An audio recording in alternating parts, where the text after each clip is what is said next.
पुढील कार्यक्रम प्रसारित करणारे आहे जॉयस्मेल मिनिस्ट्रीचे मित्र आणि भागीदार.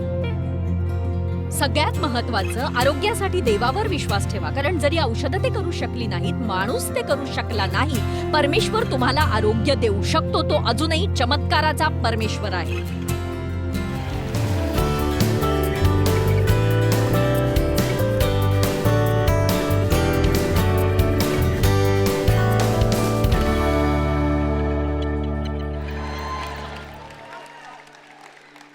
विश्वासाची एक भाषा असते. लोकांच्या मुखातून येताना तुम्हाला ती ऐकू येते. तुम्हाला भय ऐकू येतं, तुम्हाला काळजी, शंका, अविश्वास ऐकू येतो. विश्वासाची एक भाषा असते. इब्री अध्याय 4 वचन 14 म्हणतं, तर मग आकाशातून पार गेलेला देवाचा पुत्र येशू हा थोर प्रमुख याजक आपल्याला आहे आणि म्हणून आपण जो स्वीकार केला तो दृढ धरून राहू. तुम्ही काय स्वीकारले ते तेच आहे जे तुम्ही तुमच्या मुखाने बोलता. तुम्ही जे शब्दाद्वारे जाहीर करता ते आहे. विश्वास म्हणजे असं नाही तुमच्या समस्या हाताळण्यासाठी देवाकडे जायचं आणि मग कुणासोबत तरी बसून ती समस्या कधीच कशी सॉल्व्ह होणार नाही याबद्दल बोलायचं. आता मी जरा बसते आणि तुम्हाला एक गोष्ट सांगते. कधी कधी ना मला बसायला लागतं हल्ली. ठीक आहे, तुम्ही तयार आहात का? मी आता हो, 1 मिनिटासाठी मी आईच होणार आहे आता इथे. मुलांनो, तुम्हाला विश्वासाचं कार्य पाहायचं असेल तर तुम्हाला स्वनुकंपा संपूर्णपणे सोडून द्यावी लागेल.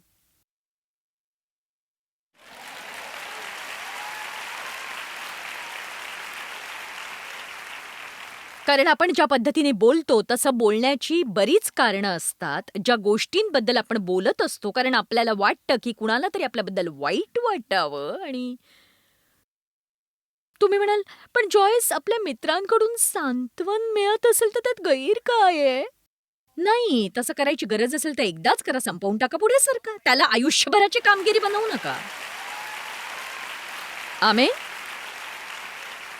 तुमच्यापैकी किती जणांना कळतं की जर आपण प्रार्थना केली आणि विश्वासाने केली, आपण देवाची अपेक्षा करतो, विश्वास ठेवतो की तो कार्य करतोय, मग निदान एकदा तरी आपण त्या समस्येविषयी बोलतो. आपण अशा पद्धतीने बोलू जेणेकरून त्यात परमेश्वराचा सहभाग दिसून येईल आणि असं की तो त्याचं काहीतरी करेलच. आपण अशा पद्धतीने मुळीच बोलू नये की लोकांना आपल्याविषयी सहानुभूती वाटेल.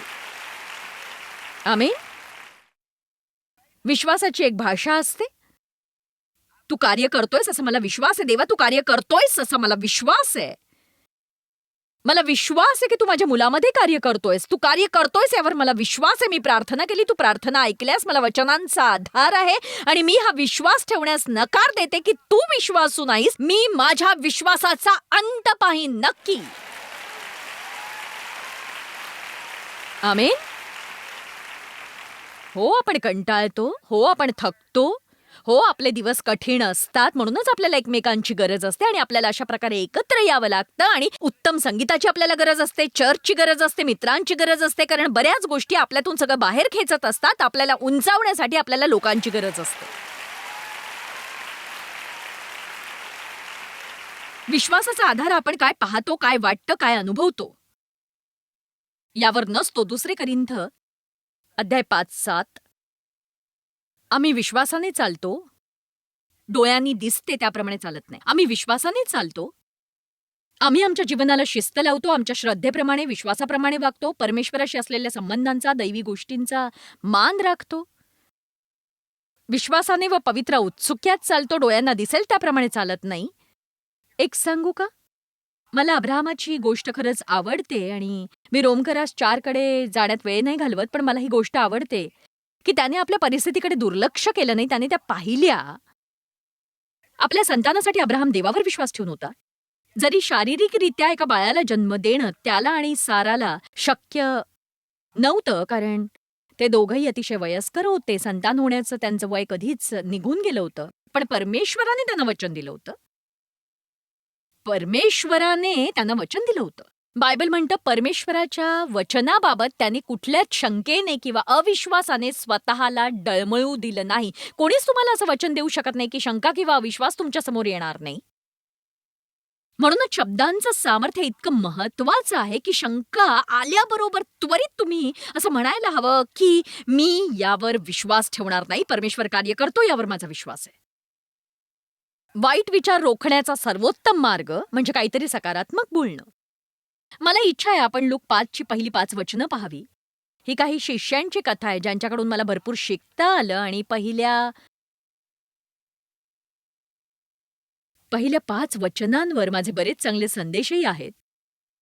नंतर असे झाले की लोकसमुदाय त्याच्याजवळ गर्दी करून देववचन ऐकण्यासाठी एकत्र आला. तो गनेसरेत सरोवराच्या काठी उभा होता, गालिलचा सागर. तेव्हा त्याने 2 मच्छवे पाहिले आणि त्यातले कोळी खाली उतरून जाळं धूत होते आणि त्या मच्छव्यापैकी एक शिमोनाचा होता. त्यावर चढून तो काठांपासून थोडासा लोटावा म्हणून त्याला सांगितले आणि त्याने असं करण्यास एक कारण होतं. मी तपशिलात जाणार नाही, पण तसं केल्याने आवाज सर्वत्र पसरणार होता. ते जर योग्य पाण्यावर पोहोचले तर पाण्याद्वारे आवाज लोकांपर्यंत पोहोचणार होता. त्यांच्याकडे आपल्यासारखे मायक्रोफोन्स नव्हते, पण त्यासाठी तो कधी-कधी बाहेर जाऊन बोटीतून पाण्यातून प्रवचन देत असे. मग त्याने बसून मचव्यातून समुदायास शिक्षण दिले. आपले बोलणे संपल्यावर त्याने शिमोनाला म्हटले की खोल पाण्यात जाऊ द्या व मासे धरण्यासाठी आपली जाळी खाली सोड. शिमोनाने त्याला उत्तर दिले, गुरुजी, आम्ही सारी रात्र कष्ट केले, आम्ही संपूर्ण रात्र काम केलं, आम्ही थकलो, आमच्या जाळ्यात काहीच नाही. आता पुढच्या वचनाकडे जाण्याआधी पेत्र काय म्हणतोय? खोल पाण्यात जाळी टाक. प्रभू, याचा काही उपयोग होणार नाही. आम्ही संपूर्ण रात्र बाहेर होतो, मासे पकडले गेले नाहीत. जसा एखादा कोळी संपूर्ण रात्र मासे पकडायला गेला होता. ते सगळे थकले, त्यांना झोप लागली नव्हती, ते थकले होते. जाळं धुणं मोठं काम होतं. त्यांनी जर देवाचं आज्ञापालन केलं असतं तर त्यांचं जाळं पुन्हा पाण्यात जाणार होतं, त्यांचा पुन्हा गुंता झाला असता आणि त्यांच्या डोळ्यासमोर जास्त काम दिसत होतं. म्हणून ते म्हणाले, याचा काही उपयोग होणार नाही, आम्ही दमलोय, आम्ही थकलोय, आम्ही हे सगळं केलंय. अर्थ लावायचा झाल्यास पेत्र काय म्हणू पाहत होता? मला नाही वाटत त्याचा काही उपयोग होईल, मला हे करावंसं वाटत नाही. पण तुमच्या शब्दामुळे मी माझं जाळं पुन्हा टाकीन. पण तुमच्या शब्दाखातर मी माझं जाळं पुन्हा टाकीन. त्याला ते करावंसं वाटत नव्हतं, उपयोगी वाटत नव्हतं, पण तरीही देवाने सांगितल्यामुळे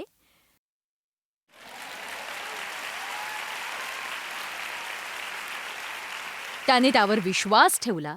आणि तुम्ही जर पुढे वाचाल तर पाहाल, त्यात म्हटलंय त्यांनी तसं केल्यावर त्यांनी मोठ्या संख्येने मासे पकडले, इतके की त्यांचं जाळं फाटू लागलं आणि त्यांना त्यांच्या जोडीदारांना इशारा करावा लागला, जे दुसऱ्या नावेत होते, त्यांच्या मदतीसाठी येऊन ते पकडलेले मासे बाहेर काढण्यासाठी.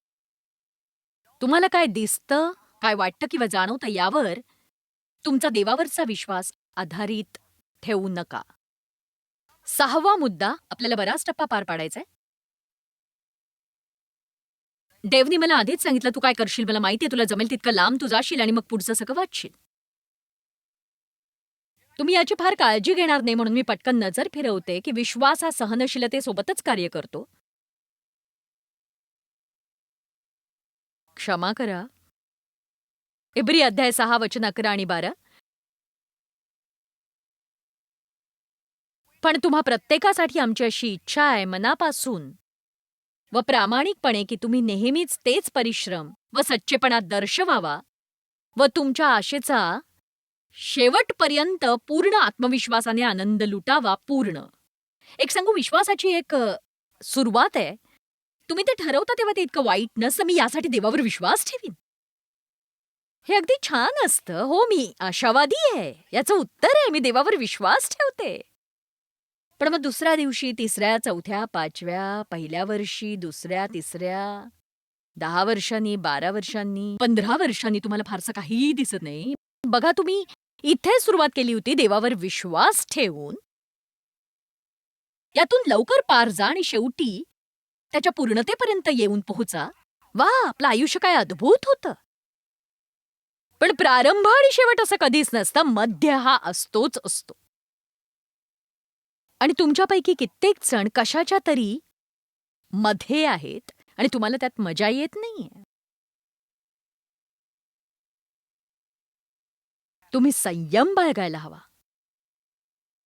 संयम म्हणजे वाट पाहणं नव्हे. आपण सगळेच जण थांबतो. वाट पाहत असताना आपण कसे वागतो म्हणजे संयम. थांबलेले असताना आपण कसे वागतो म्हणजे संयम. तुम्ही अपेक्षा करत वाट बघू शकता. तुम्ही चांगला संवाद साधत वाट बघू शकता. कुणासाठी तरी आशीर्वाद बनत तुम्ही वाट बघू शकता. असं करणं चांगली गोष्ट आहे. आपण तिथे लवकरच पोहोचू किंवा किंवा मग आपण म्हणू शकतो की मी हे सोडून देणार आहे. मला हे आणखी करताच येणार नाही. मी हार मानली. याचा काही उपयोगच नाहीये. आणि मग तुम्ही मागे फिरून पुन्हा नव्याने सुरुवात करता. ठीक आहे देवा, मी विश्वासाने प्रार्थना करते. मला विश्वास आहे तू हे करशील. 2 महिने झाल्यानंतर मला हे सहन होत नाही. कुणास ठाऊक याला इतका वेळ का लागतोय? मी हार मानते. मी सोडून दिलेलं आहे. मग पुन्हा मागे फिरून पुन्हा नव्याने सुरुवात. चला, कोणी माझं ऐकतंय का इथे आज? त्या तिथल्या लोकांचं काय? मागे बसलेले तुम्ही मला सगळे दिसताय बरं का? त्या तिथे बसलेले तुम्ही वरचे मला दिसताय. तिकडचे पलीकडचे भिंतीला खेटून बसलेले. मी काय बोलते ते ऐकू येतंय का तुम्हाला? सांगा. माझं लक्ष असतं चौफेर सगळीकडे. खाली बसलेल्या लोकांकडे बघायची सवय मला आहे, पण तुम्ही तिथे आहात हे मला माहितीये. आमेन. तुम्ही तिथे आहात हे मला माहितीये. आणि बघा, उत्तम बातमी अशी आहे, तुम्ही तिथे आहात हे जरी मला माहित असलं, देवाला माहिती तुम्ही तिथे आहात. हे फारच उत्तम आहे. परमेश्वरासाठी घराची धाव. धन्यवाद. संयम. इब्री अध्याय 6 वचन 15. त्याने दीर्घकाळ धीराने सहन केले, अनुभवले व प्राप्त केले जे इसाहाकच्या जन्माद्वारे येणार होते. त्याचे वचन परमेश्वराने त्याला दिलेले. परमेश्वराने अब्राहमाने 20 वर्ष वाट पाहिली. योसेफाची काही चूक नसतानाही तो 13 वर्ष तुरुंगात होता. तुमचं एखादं स्वप्न असतं तेव्हा छान असतं. योसेफाचंही स्वप्न होतं. तो उत्साहाने भरलेला होता. आपल्या भावांना काही बोलला होता. थोडासा गर्व त्याच्यात आला होता. हे तुला मला नमन करावं लागेल. वडिलांकडे गेला म्हणाले, तुम्हालाही मला नमन करावं लागेल.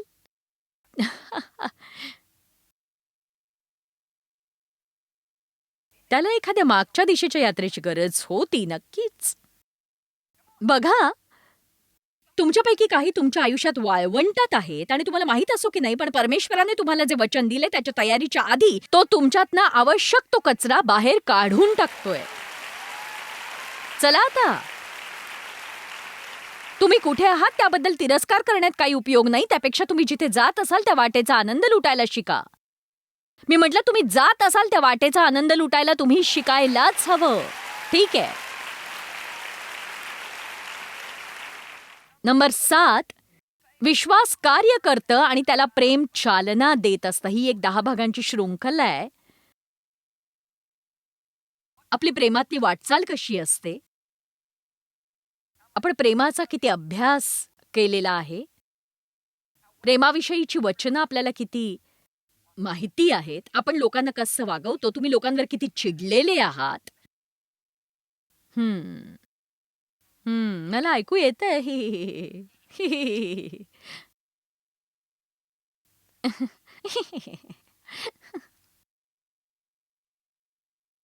गलातिकरास अध्याय 5 वचन 6. कृपा करून आपण हे स्क्रीनवर लावूया.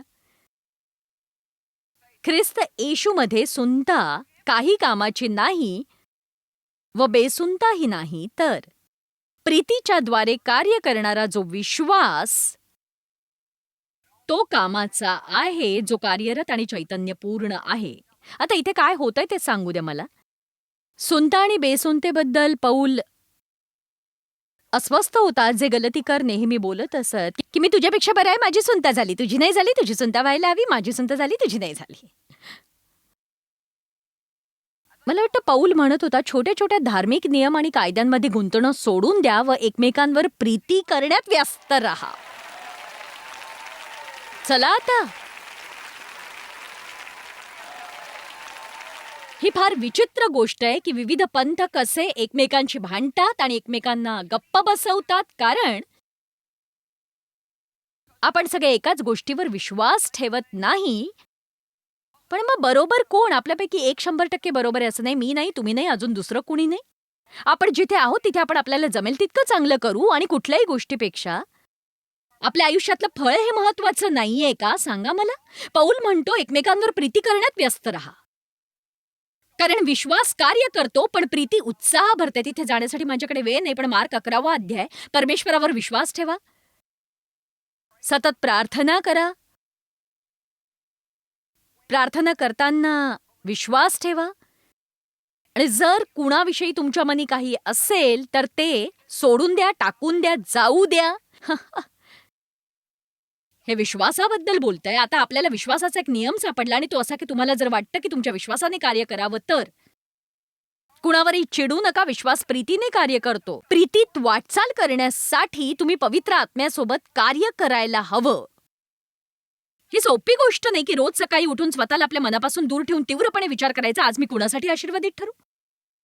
विशेषतः तुमचा विश्वास जेव्हा परमेश्वराच्या त्या एका वचनावर असतो, तुम्हाला मदतीची काहीतरी घडून येण्याची गरज असते. तुम्ही वाट पाहताय, संयम बाळगू पाहताय, वाट पाहताय, थकलाय आणि आता ही बाई जी प्रचारक आहे तुम्हाला तुमचं तोंड बंद ठेवायला सांगते. तुमच्याबद्दल वाईटही वाटत नाही, तिला सकारात्मक राहा. मला याचं कंटाळा, त्याचं कंटाळा. आता मी म्हणते की वाट पाहत असताना स्वतःबद्दल विसरा, बाहेर जा, प्रीती करा. तुम्ही मनात म्हणता मी आज इथे का आले कळत नाही मला. शेवटी तुम्हाला तुमचा विश्वास कार्य करताना दिसतो. नंबर 8, विश्वास नेहमी स्थिर असतो. इब्री अध्याय 4 जे परमेश्वरावर विश्वास ठेवतात ते त्याच्या विश्रामस्थळी प्रवेश करतात. म्हणूनच मी हे सरळ माझ्यासाठी म्हणते, तुमच्यासाठी आणि इतर कुणासाठी. जर मी म्हणते की मी विश्वासात आहे पण मी चिडले, तर मी म्हणायला हवं एक सांगू, माझ्या विश्वासात थोडी कमतरता आहे. कारण मी जर खरोखर विश्वासात असेन तर मी आतून स्थिर असते. ती स्थिरता जी जाणते की सगळं काही देवाच्या ताब्यात आहे आणि तो त्यावर कार्य करत आहे. विश्वास मोकळा करण्याची गरज आहे. ही ताकद तुमच्या आत्म्यात आहे आणि ती मोकळी करण्याची गरज आहे. या शिकवणीच्या सुरुवातीला मी तुम्हाला सांगितलं होतं माझ्या आयुष्यात अशी वेळ होती ज्यात मी माझ्या पापांच्या क्षमेसाठी आणि मेल्यावर स्वर्गात जाण्यासाठी विश्वास मोकळा करत होते. दुसऱ्या कुठल्याही गोष्टीसाठी मी विश्वास मुक्त करत नव्हते. छळ झालेल्या भूतकाळासाठी नव्हते मुक्त करत किंवा मी देवासाठी काही करण्यासाठी माझा विश्वास मुक्त करत नव्हते. देवाने माझा वापर करण्यासाठी मी माझा विश्वास मुक्त करत नव्हते. माझ्या आर्थिक बाबींसाठी मी विश्वास मुक्त करत नव्हते. आमचं जेमतेम भागत होतं तेव्हा. आणि जरी देव आणि मी लग्न झाल्यापासून नियमितपणे दशांश देतो, कारण तो ज्या चर्चमध्ये वाढला तिथे त्याला ते शिकवण्यात आलंय. पण एक सांगू, तुम्ही दशांश देतच राहू शकता आणि माझा विश्वास आहे तुम्हाला त्याचे परिणाम दिसतील. आमच्यावर अशी परिस्थिती कधीच आली नाही की आमचं बिल थकलं. पण एक सांगू का, तुम्ही जर परमेश्वराच्या इच्छेनुसारच्या क्षेत्रात राहू इच्छिता, तुम्ही दान देऊन तुमचा विश्वास मुक्त करावा.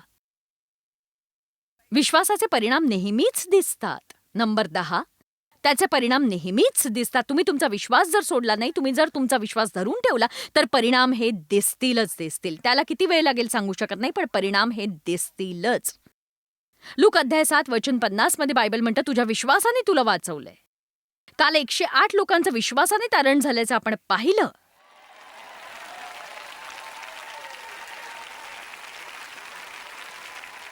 विचार करा यावर. नरकाच्या वाटेवर असताना ते इथे आले कारण त्यांनी ठरवलं होतं त्यांच्याकडे असलेला विश्वास त्यांनी जगावर किंवा स्वतःवर न ठेवता परमेश्वरावर ठेवला. त्यांच्या स्वतःच्या जीवनशैलीपासून त्यांनी पश्चाताप करायचं ठरवलं, नव्या दिशेला जायचं, तिथून ते स्वर्गाच्या वाटेवर निघाल. हा विश्वासाचा एक उत्तम परिणाम आहे. लूक अध्याय 17-19 मध्ये बायबल म्हणतं तुझ्या विश्वासाने तुला बरं केलं आहे. या सगळ्यावर वेळ घालवता आला असं तर बरं झालं असतं. पण एक सांगू का, तुम्ही औषध घ्या, भले तुम्ही डॉक्टरकडे जा, पण तुमच्या आयुष्यात आरोग्य आणण्यासाठी देवावरच विश्वास ठेवा. त्याच्याशिवाय दुसरं कोणीही काही करू शकत नाही.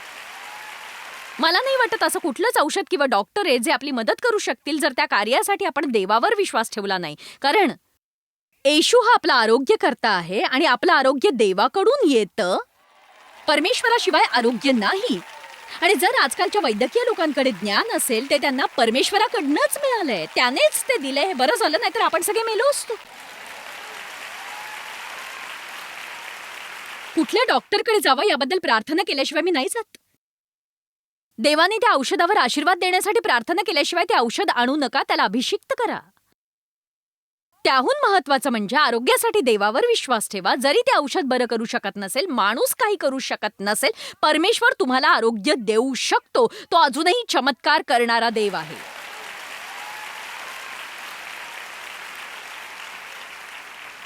नंबर 11, शत्रूच्या घातक हल्ल्यापासून विश्वास आपलं रक्षण करतो.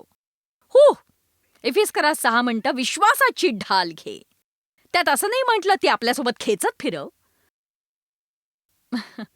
बघा, तुमच्यावर एखादा घातक हल्ला होताच तुम्ही सर्वप्रथम हेच म्हणायला हवं, माझा देवावर विश्वास आहे, माझा देवावर विश्वास आहे, माझा देवावर विश्वास आहे, मी माझा विश्वास मुक्त करते, माझा देवावर विश्वास आहे. नंबर 13, 12. ओहो, तुम्ही मला पकडलत. ठीक आहे. नंबर 12, आपण विश्वासानेच देवाचा आशीर्वाद ग्रहण करतो. विश्वासानेच आपल्याला देवासोबत योग्य करण्यात आलंय, विश्वासाने न्याय करण्यात आलाय, आपला विश्वासाने शुद्ध करण्यात आलंय, विश्वासाने परत आपल्याला विकत घेण्यात आलंय, विश्वासाने आपली क्षमा करण्यात आलेली आहे. तुम्हाला खरोखर जर समजून घ्यायचं असेल विश्वासाने काय होऊ शकतं, तर इब्री 11वा अध्याय वाचा, ज्यात विश्वासाबद्दल सांगितलंय की नोआने नौका बांधली, विश्वासाने साराला मूल झालं, विश्वासाने राहाब कसबीडीने देवाचं आज्ञापालन केलं आणि हेरांचा बचाव केला, जरी त्यामुळे तिच्या जीवाला धोका होता. आपण विश्वासाने गोष्टी करतो आणि त्याचं प्रतिफळ नेहमीच मिळतं. नंबर 13, विश्वासाचा वापर केल्यावर तो नेहमीच वाढतो. आणि तुम्हाला सध्या वाटत असेल की तुमच्याकडे सध्या थोडासाच विश्वास आहे. अरे बापरे, मी सुरुवात केली तेव्हा माझा विश्वास एवढाच होता की देवा मला नरकात जायचं नाही, बस इतकंच. माझ्या पापांची क्षमा कर आणि मला स्वर्गात जायला मदत कर, बस इतकंच. मी अशा अवस्थेत होते. पण खरं सांगू तुम्हाला, माझं आयुष्य तेव्हापासून आत्तापर्यंत कसं बदललं हे मी तुम्हाला सांगूच शकत नाही. पण एकूण एक गोष्ट मला देवाचं वचन जाणून घेण्यासाठी आणि त्या बाबतीत विश्वास मुक्त करण्यासाठी, खंबीरपणे उभं राहण्यासाठी, सहनशील होण्यासाठी, टिकून राहण्यासाठी, इतरांबरोबर चांगलं वागण्यासाठी, प्रतिफळासाठी, देवावर विश्वास ठेवण्यासाठी, आणि तेव्हापासून आजवर मी फार दूरवर आले आहो.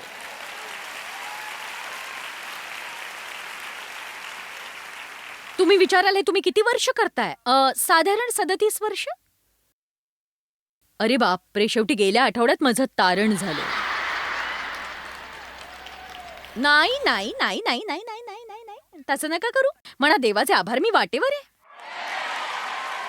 देवाचे आभार, मी वाटेवर आहे. नंबर 14, कधी कधी विश्वासाला लढा द्यावा लागतो. तिमोथी पहिले पत्र अध्याय 6:12, विश्वासासंबंधीचे जे सुयुद्ध ते कर. पहिले पेत्र अध्याय 5, सैतानाविरुद्ध दृढ उभा राहा, त्याचा खंबीरपणे विरोध कर. बघा, याचा अर्थ काय? विश्वासाला लढा द्यायला हवा. कधी कधी सैतानाचा पाठलाग करायला तुम्हाला विश्वासाचा वापर करावा लागतो.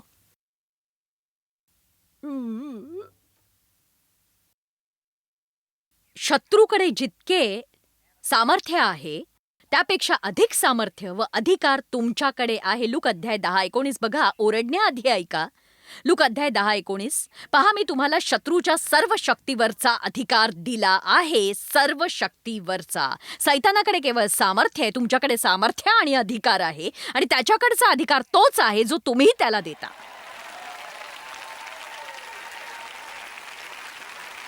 आमेन. ती एक दुसरी 4 भागांची शृंखला आहे. आता नंबर 15, हा हा हा.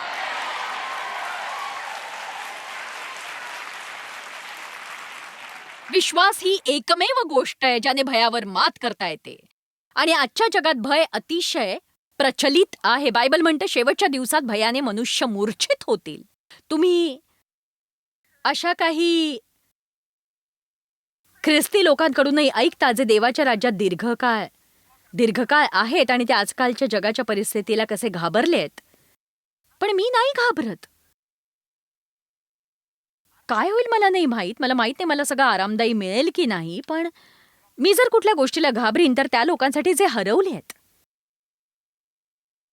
म्हणूनच सुवार्ता सांगण्यासाठी मी जमेल तितके प्रयत्न करू पाहत असते, कारण मला माहिती आहे मला माझ्या वाटेचं कार्य करायचंय आणि मी जमिनीत डोकं खुपसून अशी वागणार नाही जणू काहीच वाईट घडत नाहीये, पण त्याला घाबरण्यास मी नकार देते. कारण का माहितीये, कारण जर देवाने तुम्हाला निवडलंय या दिवशी या तासाला, जर मी जिवंत आहे तर त्यासाठी लागणारं आपल्याकडे आहे. आमेन. पाहत राहण्याची खात्री बाळगा. शेवटचं बोलण्यास जॉयस लवकरच परत येत आहे. बायबल म्हणतं की परमेश्वराने आपल्या प्रत्येकाला आपल्या वाटेचा विश्वास दिलेला आहे. एक सांगू, आपण विश्वासाचा जितका वापर करू तितका अधिक तो वाढेल आणि आपल्या मदतीसाठी त्याची कृपा आपल्याकडे आहे. आपण जेव्हा विश्वासाने बाहेर पडतो, त्याची कृपा, त्याचं सामर्थ्य, त्याची क्षमता आपल्या आयुष्याच्या प्रत्येक क्षेत्रात आपली मदत करायला येते. मला वाटतं की आपण कृपेविषयी जमेल तितकं शिकण्याची गरज आहे, कारण कृपा ही प्रख्यात आणि अद्भुत अशी आहे. कृपा म्हणजे परमेश्वराचं सामर्थ्य जे आपल्याला मोफत मिळतं, आपल्या आयुष्यात आपल्या वाटेचं कार्य कुठल्याही संघर्षाशिवाय आणि तणावाशिवाय करण्यास ती मदत करत असते. कृपा आपलं तारण करते, कृपा आपली क्षमा करते, कृपा दया करते, कृपा अतिशय अद्भुत अशी आहे आणि म्हणूनच देवाची स्तुती असो. जॉयस मायर मिनिस्ट्रीज करता तुम्ही खूप मौल्यवान आहात. आम्हाला तुमचं कौतुक आहे आणि जगभरामध्ये हे सेवा कार्य शक्य करण्याकरता आम्ही आमच्या मित्रांचे आणि पार्टनर्सचे आभारी आहोत. आम्ही एकत्रितपणे भुकेल्यांना खाऊ घालतो, गरिबांना वस्त्र देतो आणि राष्ट्रांना सुवार्ता सांगतो. तुमच्या प्रार्थनेच्या विनंती करता आमच्याविषयी आणखी माहिती मिळवा.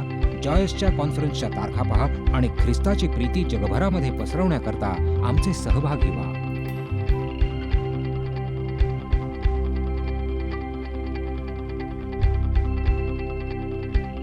याचा सर्व खर्च जॉयस मॅर मिनिस्ट्रीचे मित्र आणि भागीदार करत आहेत.